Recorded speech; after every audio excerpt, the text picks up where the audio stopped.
Hi kids, this is your friend Mike Morrison, and today I'm going to share with you the greatest story ever told, called The True and Scary Stories of Chanc Ravish. I started writing this story back in 2012. I published it in 2013 for the one that we call Chanc Ravish. If you want to know more about him, just read the description that I have on the bottom.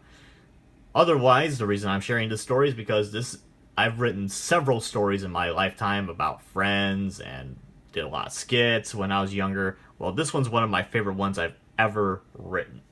I took a lot of time into this. And reality tells a better story than fiction. So I guess it's kind of like the Bible. I don't know. So, here's my back page. This is a critique where unknown critics deny that True and Scary Stories of Chanc Ravish is a madcap of awesomeness. As I read this, I touched myself for the very first time and came twice, said an anonymous individual in a sticky situation. The title should be changed to 50 Shades of the Ravish, said a critique by Unheard of Analysis. It's eye-rolling. It's an uncharacteristic testament to cheesy moments, stated by a close nameless individual. I thought this story was going to be horrific. It is so funny that I forgot to laugh. I peed my pants instead, said a mysterious creature of the unknown. I like the pictures. Your mom said that. This is the second time that I have been ravished. Only this one felt good, said an unidentified source. The Ravish is an American hero, just like Superman, said an illegal alien. So without further ado, it is time for True and Scary Stories of Chanc Ravish, better known as The Ravish, by me, Mike Morrison. Oh, here's a disclaimer. The stories that you're about to read reflect the life of one Chanc Ravish. All interviewees had asked to be anonymous and hold no liability of any deformation of character that may appear in this story. This story is for mature readers only, so kids, if you're watching this is your last chance to get out of this page, and if you decide to read on, I hold no liability. Mom and Dad should have been there. These accounts provide strong, provocative, and vulgar language with sexual content that some readers may find offensive, unless you are Chanc Ravish.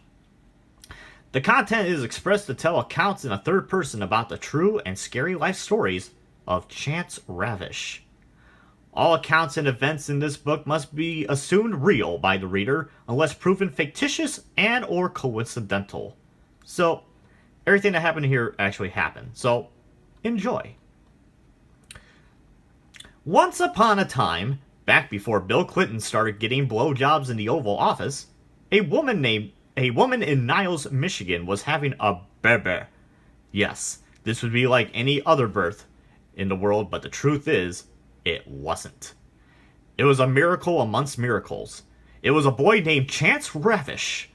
To celebrate the greatness, however, we will simply refer to him as the Ravish, from here on out in this story and in life. Urban legend, also known as that hot, sexy, but nosy bitch in the ER who can't mind her own damn business, has it that the Ravish had issues coming out of his mama. As the story goes, the Ravish was positioned to come out ass first, which would officially make him a butt baby. Could you imagine the miracle of birth and the first picture taken on that Polaroid is a baby with their legs dangling and butt out with the upper torso and head still in the vag? To avoid this embarrassment, and rumors that he may have ate his mother out, the Ravish was wise beyond his embryo months and had to do something quick and precise. As Mom was pushing, the Ravish immediately did a tight tucks into a Granby roll, literally just a second before he was entered the birth canal. The Ravish would be born like the majority of the babies in the world, but there was something a little extraordinary about the Ravish. As the Ravish got older, he started to grow as a grappler. The first instance in which the Ravish showed his brute strength was during his first trip to the dentist when he started teething. I remember that day like it was yesterday, but thank God it wasn't actually yesterday, his dentist, who wishes to remain anonymous, said. The Ravish was only a baby. We were doing a routine checkup on how his baby teeth were coming in. When I put my finger in his mouth to conduct an oral exam, he latched on and threw me to the other side of the office using only his mouth and legs.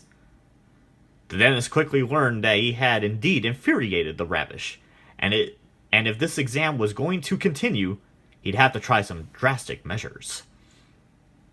I tried to give him gas so he could go to sleep, but he just kept smacking the mask out of my hand. I then tried to yell coochie coochie coo, so if I made him laugh, he'd open wide so I could see his bicuspids. But the Ravish wasn't having any of that.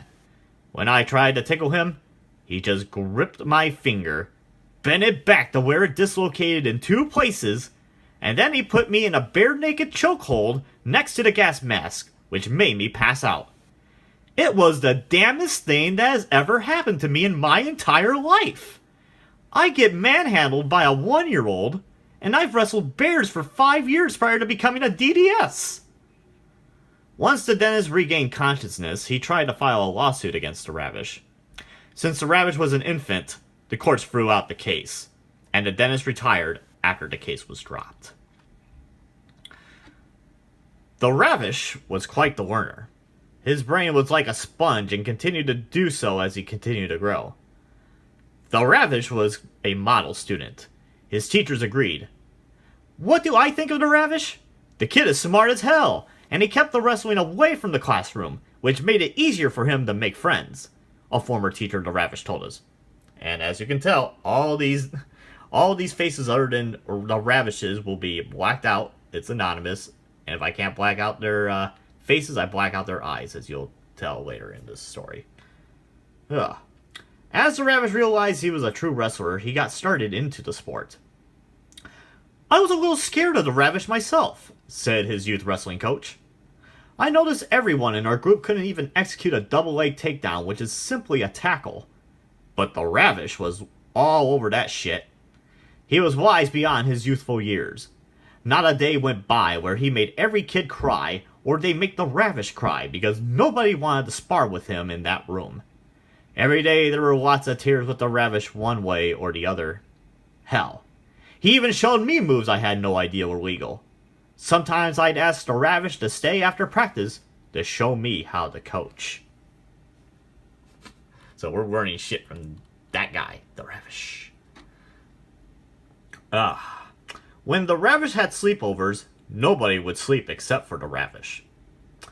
I tried to play dead as much as possible when the Ravish was over, or when I reluctantly went over there, some whiny guy who was invited to a Ravish sleepover told us once. The Ravish would be present and get really hyper on cookies and Mountain Dew. You'd think we'd play video games, watch movies, or explore our male sexuality like normal sleepovers. But not the Ravish. If we wanted to play video games, we had to pry the controller out of his strong hands. It is almost like trying to pull a sword out of a boulder. Eventually, we all got tired of trying to play video games, so we suggested a movie. The problem was my mother rented a movie that night, and I brought it over. The Ravish gets bored rather easily, and the movie that we tried to watch that evening was Me, Myself, and Irene. This really pissed the Ravish off. He used his fire breath to melt the DVD, which cost our family a lot of money in late and damage fees. When it came to playing with our dicks, at least the Ravish joined us in on that.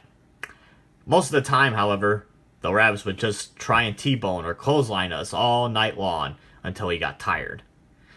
We didn't sleep much those nights unless we sang in good harmony, "The Lion Sleeps Tonight." This would calm the furious beast, better known as the Ravish, to a silent slumber. The Ravish is like an Energizer Bunny, only instead of drumsticks, he used his hand, and instead of a drum, he used our face. During the Ravish's years wrestling in high school, many opponents dared to test their skills against the master. Many of those with Ravish talents sometimes succeeded, but most failed and were humbled. Then you have the inferior ones who feared the Ravish's trademark world-famous move, the Ravish Ride to the Grave. This is when the Ravish picks up his opponent in the air and puts them in a standing cradle. Oh, what a rush it was to put kids in the famous Ravish ride to the grave. It's best to face your fears when they are right in front of you, because believe anybody who has dodged a Ravish, they want no part of that ass. So, a wrestler who wishes to remain anonymous avoided the Ravish one night out of his own free will. Here is his story. I feared the Ravish. I had nightmares about him every night. I had daydreammares about the Ravish while at school. I had problems masturbating because I was afraid that the Ravish would find out spiritually. When the day came to wrestle the Ravish, I begged my coach not to put me out there. I kept saying, "Please, coach, don't make me wrestle the Ravish. He'll break me in half. Please don't make him put me in his Ravish ride to the grave. I'll die from it. Don't you love me, coach? Don't you care about my well-being? Listen, I'll do anything. I'll mop the mats every day for the rest of the season. I'll do 500 stairs before practice as punishment. I'll even lick your shoes and kiss your feet. Please don't let me be your slave, coach. I don't want to wrestle the Ravish. He'll make me cry." After begging frantically like the bitch I am, the coach finally told me I didn't have to face the Ravish. When the Ravish checked in, I knew I backed out. He became angry. You could see the fire in his eyes as he looked at me. Now I was in fear of the Ravish. I knew he couldn't touch me if I wasn't on the mat. I hid in the locker room after the duel so I wouldn't be in the presence of an angry and vengeful Ravish. I didn't sleep that night. I stayed wide awake looking out my window, hoping the Ravish didn't follow our bus, to see me come off of it, into my mother's car, and finally to drive us home quickly to our house. With bloodshot eyes, my alarm went off, and it was time to go to school. It was at that moment I then realized the Ravish wasn't coming. As I arrived at the school, very tired but feeling a little relieved, there he was. The Ravish! In the flesh! Waiting for me just outside my school! Before I could turn away, he spotted me and demanded me to come to him. I did so with my head down in shame and fear. The Ravish asked why I dodged him. I was truthful. I said, because I'm scared of the Ravish. He quickly pointed out that was a horrible decision to make.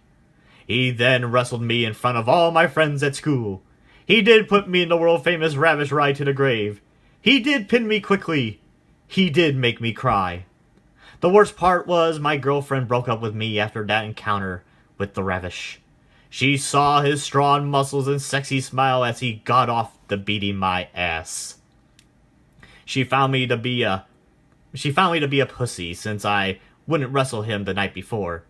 Even all the kids at school prayed for me after the Ravish released his vicious moves on my being. I can only hope that a little speck of the greatness known as the Ravish rubbed off on me while he unmercifully beat my ass. And even though there were plenty of witnesses of viewing the wrath of avoiding the Ravish,